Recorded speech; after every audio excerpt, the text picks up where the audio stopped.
प्राचीन काल की बात है। एक समय भारतवर्ष में एक राजा राज्य करता था, जिसके पास अन्न और सोने चांदी की कमी न थी। राजा बड़ा प्रतापी व दान देने वाला था। वह प्रतिदिन विष्णु भगवान के मंदिर में जाया करता था और वहां विष्णु भगवान की पूजा करता तथा ब्राह्मणों का आदर करता और मन क्रम वचन से शुद्ध रहता। और उसका दरबार धर्म द्वार के नाम से सब दीनहीन नर नारियों के लिए खुला हुआ था। वह सबकी इच्छाओं को पूर्ण करता था। राजा किसी बात की चिंता नहीं करता था। राजा की यह बात रानी को सुहाती न थी, इसलिए वह किसी भिक्षार्थी को कभी कुछ नहीं देती थी। दिन रात घर के कामों में व्यस्त रहती थी, व्रत भी नहीं करती थी और राजा को भी व्रत के लिए मना किया करती थी। एक दिन की बात है, बृहस्पति के दिन, जिस समय राजा वन की ओर शिकार खेलने गए हुए थे, घर पर रानी दासी घर के कामकाज में लगी थीं। उसी समय बृहस्पति महाराज एक विप्र का रूप धारण कर राजा के द्वार पर प्रकट हो और भिक्षा की याचना करने लगे। रानी को दान आदि बात न सुहाती थी, इसलिए वह क्रोधित होकर बोली, हे विप्र देवता, मैं दान से परेशान हूँ, इसलिए कोई ऐसा उपाय बताओ जिससे संपूर्ण धन का लोप हो जावे और मुझे शांति हो। विप्र रानी की बात सुनकर आश्चर्य में पड़ गए और सोचने लगे, आज तक मुझे कोई ऐसी भी स्त्री नहीं दिखी जिसको धन आदि की तनक भी इच्छा न हो और वह धन से घृणा करती हो। इसलिए विप्र ने रानी से कहा, हे रानी, तुम बहुत ही विचित्र स्त्री हो। मैंने आज तक कोई ऐसी स्त्री नहीं देखी जिसे धन और पुत्र की चाह न हो। पापनी भी कुछ चाहती है। अगर तुम्हारे पास धन आदि है तो उसे पुण्य कार्य में लगाओ, भूखों को भोजन कराओ, गर्मी में प्याऊ लगाओ, विप्रों को धन दो, कुआं तालाब सड़कें मंदिरों का निर्माण कराओ। प्रत्येक गुरुवार के दिन बृहस्पति देव की पूजा व्रत करो, कथा सुनो, जिससे स्वर्ग की प्राप्ति होगी, अति सुख मिलेगा और कुल का नाम उज्जवल होगा। रानी इन बातों को सुनकर और क्रोधित होने लगी और बोली, हे विप्र देवता, यह सब कार्य मेरे पतिदेव करते हैं, पर मुझे यह सब नहीं सुहाता है, इसलिए आप इस तरह के सुझावों को मेरे सामने प्रस्तुत न करें और यह उपाय बतावें जिससे संपूर्ण धन नष्ट हो जाए। तो विप्र देवता अधिक चिंतित हुए, पर रानी चाहती थी कि उसके पास से सारा धन चला जाए। विप्र ने कहा, हे रानी, जब स्वयं यही चाहती हो तो ऐसा ही होगा। मैं तुमको उपाय बताता हूँ। तुम बृहस्पति के दिन घर लीपना पोतना, केसों को धोना व स्नान कर राजा से कहना कि वह हजामत बनवाए और भोजन में मांस मदिरा प्याज खाना, धोबी को कपड़े धुलने को देना, घर की सफाई करना। इस तरह 7 गुरुवार करने से तुम्हारा संपूर्ण धन नष्ट हो जाएगा। ऐसे वचन सुनकर रानी अत्यंत प्रसन्न हुई और प्रथम गुरुवार के दिन से ही विप्र के आदेशों पर चलना शुरू कर दिया। गुरुवार के दिन जल्दी सोकर उठी, फिर झाड़ू लगाई, तत्पश्चात लिपवाया पुतवाया, केस धोने के बाद स्नान किया, भोजन बनाने के बाद चूल्हे के पीछे रख दिया, राजा से हजामत बनवाई। वह यह सब बृहस्पतिवार के दिन ही यही करती रही। 4 गुरुवार ही बीतने न पाए, धीरे धीरे संपूर्ण धन लोप हो गया। धन के अभाव में राजा रानी चिंतित हुए, क्योंकि अब उनके पास खाने को भी ना रहा और तरसने लगे। बीमारियों ने भी आ घेरा। गरीबी में आटा गीला होने से राजा ने आत्महत्या करने की सोची। यह सब रानी के कारण हुआ, इसलिए रानी लज्जित थी। रानी ने राजा को ऐसा करने से रोका और समझाया कि राजा के लिए यह सब बात नहीं सुहाती है। मनुष्य को दुख सुख दोनों का भोग करना चाहिए। रानी के विचार सुन राजा प्रसन्न हुआ और रानी के सम्मुख बाहर जाने का प्रस्ताव रखा। उसने कहा, मैं यहाँ कोई कार्य नहीं कर सकता हूँ। देश चोरी परदेश भीख के बराबर है, इसलिए तुम्हारी क्या राय है। रानी ने ऐसा करने की अनुमति दे दी और राजा परदेश चला गया। वहाँ वन में लकड़ी काट कर शहर में बेचने लगा। उस पर अनेकों मुसीबतें पड़ने लगी और वह सत्यवान के समान जीवन व्यतीत करने लगा। राजा के घर रानी दासियों की तरह पीड़ित रहने लगी। रानी सोती थी, बड़बड़ाई न करें तो पीछे पछताइए, इसलिए वह अपनी शेष आयु पानी के घूंट पीकर व्यतीत करने लगी। कई दिनों तक भोजन नहीं मिलता था। एक दिन रानी को जब बिना भोजन के 7 दिन व्यतीत हो गए तो उसने दासी से कहा, अरे दासी, यहाँ पास ही मेरी बहन रहती है, तू उसके पास जाकर कुछ अन्न ले आ, जिससे कुछ समय कट जाएगा। रानी की आज्ञा पाकर दासी बहन के यहाँ गई। उस समय वह बृहस्पति देव की कथा में लीन थी। दासी ने रानी की बात को उसके सम्मुख कई बार दोहराया, लेकिन उसे कोई उत्तर न मिला। वह बृहस्पति महाराज की कथा में लीन थी, जिससे उसे दासी की आवाज़ ही न गूंजी। क्रोधित हो महल की ओर वापस चल दी। पहुँचने पर वह बोली कि तुम्हारी बहन तो बहुत अमीर है, इन छोटों की ओर जरा भी ध्यान नहीं करती है। मैंने तुम्हारी बात को कई बार दोहराई परंतु वह मुँह से हाँ न करी। रानी ने कहा, दासी, इसमें किसी का क्या दोष है? आपत्ति आने पर अपने भी पराये हो जाते हैं। दुष्ट व मित्र की परख इसी समय की जा सकती है। जो भगवान चाहेगा वही होगा, कोई भी भाग्य तो नहीं बदल सकता है। यह सब तो हमारी किस्मत का फल है जो भोग रहे हैं। ऐसा कहकर उसकी आंखों में आंसू आ गए। बृहस्पति महाराज की कथा के पश्चात उसे दासी का ख्याल आया। जब वह वहीं न दिखी तो अत्यंत दुखी हुई। वह बहन के घर आई और बोली कि मैं बृहस्पति की कथा में लगी थी। बृहस्पति की कथा के समय न बोलते हैं न उठते हैं, इसलिए मैंने तुम्हारी दासी से कुछ नहीं कहा। बताओ उसके भेजने का क्या कारण था? उसने कहा, मैंने कुछ अन्न लाने के लिए भेजा था। इस तरह मेरे पास खाने को कुछ भी नहीं है। बहन ने कहा, बृहस्पति देव सब इच्छाओं को पूर्ण करते हैं। देखो, शायद तुम्हारे यहाँ कुछ गल्ला पड़ा हो। उसने जाकर देखा तो वहाँ एक कोने में अन्न का ढेर मिला। उसे बड़ा आश्चर्य हुआ। दासी रानी से बोली कि मैं तो अन्न के अभाव के कारण ही तो मैं नित्य व्रत कर रही हूँ, परंतु बृहस्पतिवार के व्रत की विधि व कथा पूछ लो तो अत्यंत अच्छा रहेगा। रानी के पूछने पर उसने बृहस्पति की कहानी इस तरह बताई कि एक समय की बात है कि एक गरीब विप्र था जो संतान के अभाव से बहुत चिंतित था। उसकी स्त्री दरिद्र थी। वह बिना स्नान व पूजा किए हुए ही भोजन करती थी, उसके बाद और सब काम करती। इससे विप्र और भी दुखी था। उसने अपनी पत्नी को बहुत समझाया परंतु वह नहीं मानती थी। विप्र एक मंदिर का पुजारी था और वहीं पर रहता भी था। भगवान की कृपा से उसकी औरत के गर्भ हुआ और कुछ मास बाद उसके एक कन्या पैदा हुई। कन्या दिन प्रतिदिन बड़ी होने लगी। वह लड़की रोजाना नहाकर विष्णु भगवान की पूजा तथा प्रति गुरुवार को व्रत करती थी। पूजा के बाद रोजाना पाठशाला जाया करती थी। जाते समय एक मुट्ठी भर जौ ले जाती जिसे वह रास्ते में बिखेर दिया करती थी। बृहस्पति महाराज की कृपा से वह जौ सोने में परिवर्तित हो जाया करते थे और वह लड़की घर लौटते समय उन जौ को बीन लेती थी। एक दिन लड़की सूप में जौ साफ कर रही थी। पिता बोले, सोने के जौ फटकाने के लिए सोने का सूप शोभा देता है। गुरुवार को लड़की ने व्रत रखा और गुरुदेव से सोने की सूप की मांग की। गुरुदेव जी ने लड़की की बात स्वीकार कर ली। जब पुत्री पाठशाला से लौटते समय अपने बिखरे हुए जौ उठाती थी तभी उसे एक सोने का सूप मिला। वह उसे भी उठा लाई और अधिक खुश थी। फिर सोने के जौ सोने के सूप में साफ करने लगी परंतु उसकी माँ की आदत फिर भी न बदली। एक दिन जब वह जौ साफ कर रही थी उधर से राजकुमार आया और उसकी नज़र उस लड़की पर गई। उसे देखकर मोहित हो गया और घर में परेशान था। फिर बिन कुछ खाए पिए बगीचे में घूमने लगा। राजा ने राजकुमार के पास जाकर पूछा, तुम परेशान क्यों हो? तुम्हें क्या कष्ट है? उसे बताओ, मैं उसे दूर करने का उपाय जरूर करूँगा। राजकुमार बोला, पिताजी, आपकी दया से मुझे कोई कष्ट नहीं है परंतु मैं उस लड़की से ब्याह करूँगा जो सोने की सूप में जो साफ करती थी। राजा को आश्चर्य हुआ और बोला, बेटा, तुम ऐसी लड़की का पता बताओ, मैं तेरा ब्याह अवश्य कर दूंगा। राजा ने मंत्री को विप्र के पास भेजा और मंत्री ने विप्र को सब बात बता दी। वह अपनी लड़की की शादी राजकुमार के साथ करने को तैयार हो गया। कुछ समय बाद लड़की की शादी का समय निकट आया तो विप्र को धन की अत्यधिक चिंता हुई जिससे कि वह अपनी लड़की की शादी राजकुमार के साथ धूमधाम से कर सके। वह एक सेठ के पास गया और ब्याज पर कुछ रुपए उधार ले आया। शादी खूब धूमधाम के साथ की। लड़की के जाते ही वह विप्र फिर गरीब हो गया और घर में खाने तक को ना रहा। विप्र दुखी होकर लड़की के पास गया और घर का सब हाल बताया। लड़की ने माँ का हाल पूछा और पिता को बहुत सा धन दिया। विप्र ने उससे कुछ समय काटा फिर उसी भांति गरीब हो गया।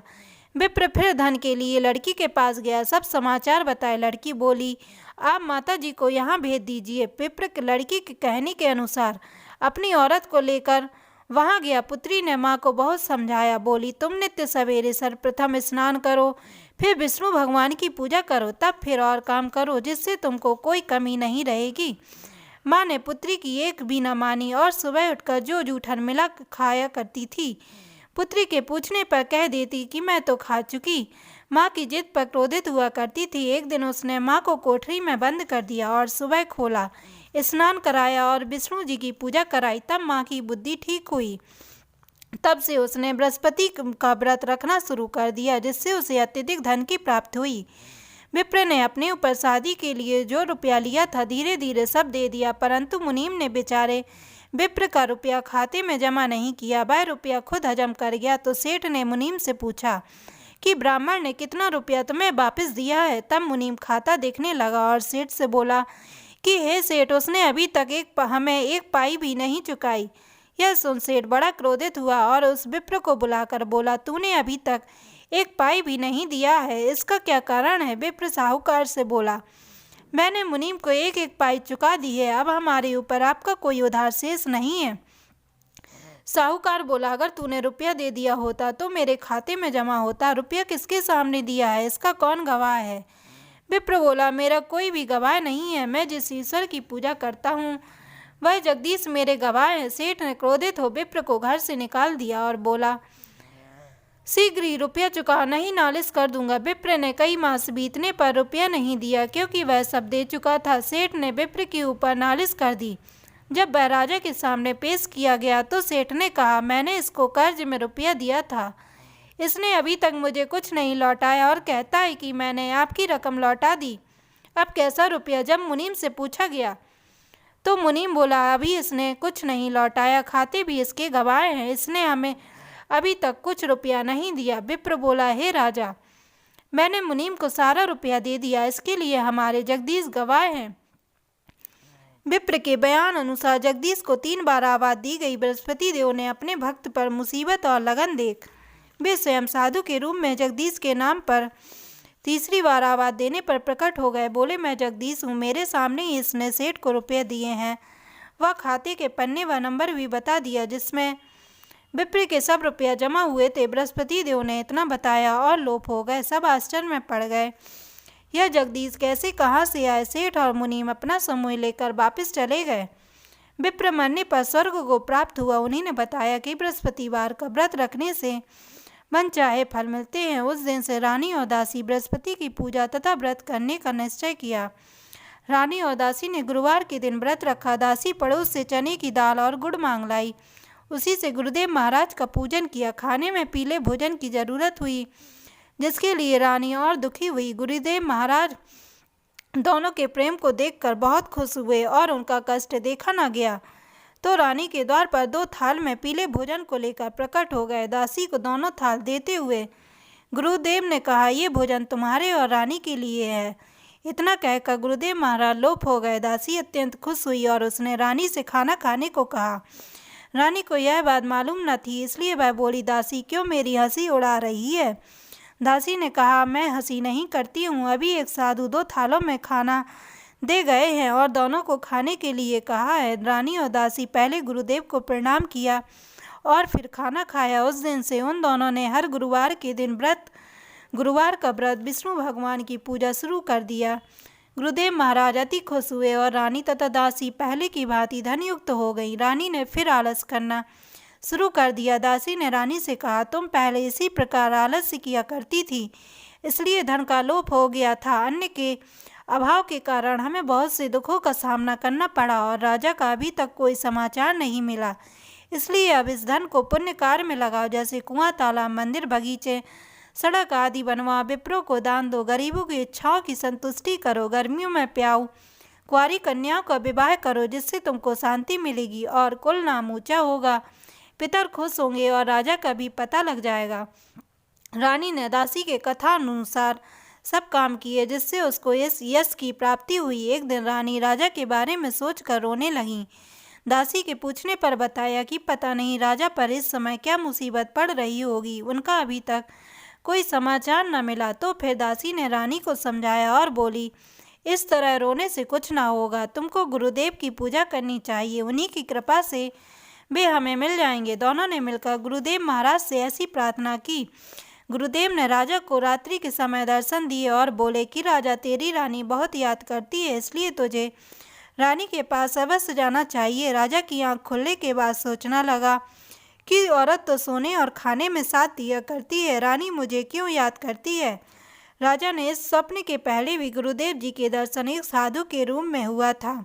जिस समय विदेश में राजा जंगल से लकड़ी ला शहर में बेचता था। एक दिन राजा लकड़ी काटता था और पुरानी बातें सोचकर दुखी था। उसी दिन गुरुदेव महाराज एक साधु के वेश में आए और राजा से चिंता का कारण पूछा।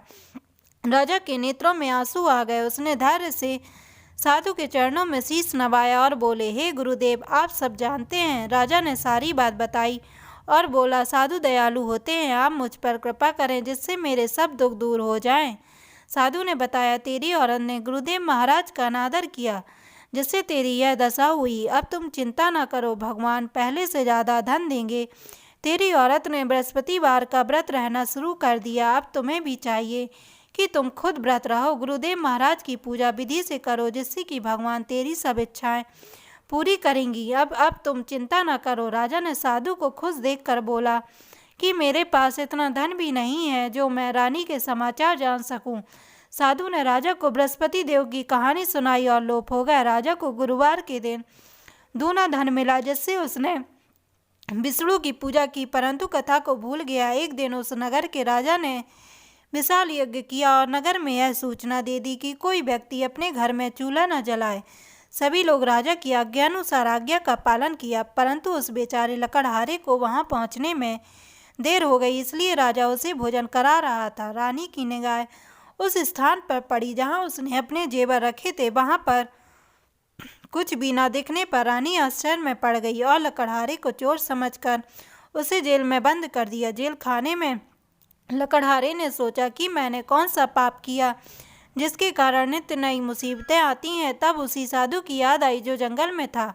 उसकी मुसीबत देखकर गुरुदेव जी फिर साधु के भेष में प्रकट हुए और कहा कि अरे मूर्ख, तुमने गुरुदेव महाराज की कथा नहीं कही थी जिसके कारण तुझे यह कष्ट मिला। चिंता न कर, आपकी बृहस्पति को इसी जगह पर कुछ धन मिलेगा जिससे गुरुदेव का पूजन करना सब कष्ट दूर हो जाएंगे। साधु यह कहकर लोप हो गए। राजा को गुरुवार के दिन उसी जगह पर धन मिला जिससे उसने कथा आदि किया तो गुरुदेव महाराज खुश हुए और उस देश के राजा से स्वप्न में कहा, हे राजन, तुम जिस आदमी को जेल में बंद किया है वह चोर नहीं है। रानी के जेवर उसी जगह रखे हैं, इसलिए उसे छोड़ दो, नहीं तो तुम्हें भस्म कर दूंगा। राजा ने सुबह होते ही रानी के जेवरों को उसी जगह पर पाया। लकड़हारे के पास जाकर क्षमा मांगी और उसे राजा की पोशाक में कर उसे अपने देश को गुरुदेव की आज्ञानुसार वापस भेज दिया। राजा अपने देश में पहुंचा तो आश्चर्य हुआ, क्योंकि अब वहाँ पहले से अधिक तालाब, बाग, धर्मशालाएं, मंदिर, कुएं आदि थे। राजा के पूछने पर पता लगा कि यह सब रानी और दासी के हैं। तब राजा को आश्चर्य हुआ और क्रोध आया। रानी को जब राजा का समाचार मिला तो वह द्वार पर आई और पति से मिलकर बहुत खुश हुई। राजा ने क्रोध में आकर अपनी तलवार निकाली और पूछा, यह धन कहाँ से आया? तब रानी बोली, यह धन गुरुदेव के व्रत से प्राप्त हुआ। राजा का क्रोध शांत हुआ और उस दिन से 3 बार गुरुवार की कथा और पूजन करना शुरू कर दिया। नित्य व्रत करने लगा। राजा के पास हर समय चने की दाल रहती थी। राजा एक दिन अपनी बहन के घर जा रहा था। रास्ते में एक मुर्दा मिला जिसे कुछ लोग शमशान लिए जा रहे थे। राजा ने उनको रोका और बोले, आप मेरे गुरुदेव महाराज की कथा सुन लीजिए। वे सोचने लगे, यह बड़ा मूर्ख है, हमारा तो आदमी मर गया और इसे शरारत सूझी है, परंतु कुछ लोग सुनने के लिए राजी हो गए। राजा ने चने की दाल लेकर फिर कथा शुरू कर दी। तब बीच में मुर्दा हिलने लगा और वह राम राम कहकर खड़ा हो गया। तब राजा ने चने की दाल दी और व्रत व पूजा के लिए आदेश दिया। सब अपने घर चले गए। मार्ग में राजा को एक औरत मिली। उसके लड़के को सांप ने डस लिया था, वह रो रही थी। राजा ने उसे भी बृहस्पति की कथा सुनने को कहा, परंतु वह पहले औरत राजी न हुई, बाद में राजी हो गई और कथा के अंत में पुत्र अच्छा हो गया। राजा ने औरत को चने की दाल दी और व्रत करने को कहा। राजा बहन के घर चला। आगे एक किसान जो खेत जोत रहा था, राजा ने उसे कथा सुनने को कहा। तब वह बोला, जाओ तुम अपना काम करो, हम इस समय कुछ नहीं सुनेंगे जब तक खेत जोत लूँगा। राजा आगे बढ़ा तो उसके बैल चोट लगने से गिर गया और उसके सिर में दर्द हुआ। जब उसकी माँ खाना लेकर आई और पुत्र से हाल जाना तो राजा के पास गई और बोली, मैं कथा सुनूंगी। राजा ने उसे कथा सुनाई जिससे किसान और बैल ठीक हो गए। राजा और उस औरत से गुरुवार की कथा व्रत करने को कहा। राजा बहन के यहाँ पहुँचा तो बड़ा आदर सत्कार हुआ। सवेरे राजा सोकर उठा तो देखा सब लोग भोजन कर रहे हैं। बहन से पूछा तो पता चला यहाँ सब लोग पहले भोजन बाद में काम करते हैं। राजा बोला, यहाँ कोई ऐसा व्यक्ति है जिसने भोजन न किया हो, मैं ऐसे आदमी को कथा सुनाऊंगा। बहन बोली, यहाँ कोई ऐसा व्यक्ति नहीं है, मैं पड़ोस में देखती हूँ। पड़ोस में एक किसान का पुत्र था जो बीमारी से बहुत दिनों से खाना नहीं खाया था। राजा ने वहां जाकर बृहस्पति की कथा सुनाई, जिससे उसके पुत्र का बुखार ठीक हो गया और बाद में सब लोगों ने भोजन किया। राजा बहन से बोला, मैं घर वापस जाऊंगा, तुम भी तैयार हो जाओ। सास ने बहू को जाने को कहा, परंतु पुत्र को नहीं। राजा बोला, जब पुत्र नहीं जाएगा तो बहन जाकर वहाँ क्या करेगी। सास ने लड़के को जाने के लिए इसलिए मना किया था क्योंकि राजा के कोई संतान न थी। राजा दुखी हो अकेला लौट आया। राजा ने रानी से कहा, मेरे कोई संतान नहीं जिससे मेरा वंश चल सके, इसलिए हमारा जीवन बेकार है। रानी राजा को धैर्य दे बोली, जब गुरुदेव जी ने हमारी सभी इच्छाएं पूर्ण की हैं तो वह संतान भी देंगे। रानी के कुछ माह बाद गर्भ हुआ, जिससे पुत्र की प्राप्ति हुई। राजा ने रानी से कहा, औरत बिना पुत्र रह सकती है, परंतु जब मेरी बहन आए तो उससे कुछ न कहना। रानी बोली, ठीक है। राजा की बहन को जब यह हाल मिला तो बधाई संदेश लेकर आई। रानी बोली, घोड़ा चढ़ नहीं आई। बहन बोली, अगर हम ऐसा न कहते तो तुमको पुत्र कैसे प्राप्त होता। जो भी मन क्रम वचन से शुद्ध हो कथा सुनता है, विधिवत पूर्वक व्रत करता है, उसको बृहस्पति देव की कृपा से मनोवांछित फल मिलता है। बोलो श्री बृहस्पति देव महाराज की।